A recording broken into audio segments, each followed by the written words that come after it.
Un conseil local de santé mentale est un outil important pour une collectivité territoriale.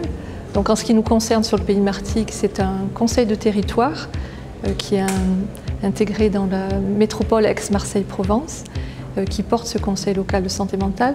Pour des élus, c'est important parce que une collectivité territoriale peut agir dans beaucoup de domaines qui concernent la santé mentale. On est bien au-delà des questions de prise en charge psychiatrique des malades, mais bien des questions d'insertion dans la cité, d'accès au logement, de maintien dans le logement, d'accès à l'emploi, d'accès à la culture, au sport. Par ailleurs, les maires, je pense, se sentent aussi concernés par ces questions parce qu'ils sont souvent, en tout cas mis en première ligne lorsqu'ils se posent des questions d'hospitalisation sans consentement. Et c'est vrai que pour eux, avoir une vision plus large des interactions entre tous les acteurs du territoire, c'est important.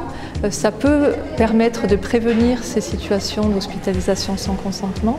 Donc c'est à la fois de l'intérêt parce que les élus peuvent agir en faveur de la santé mentale et d'une bonne santé mentale de la population et une intégration, une prise en compte des malades.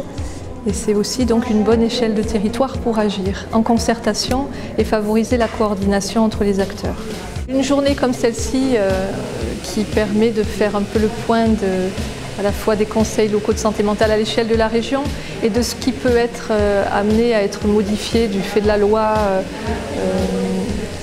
de la nouvelle loi en santé publique de janvier 2016, c'est effectivement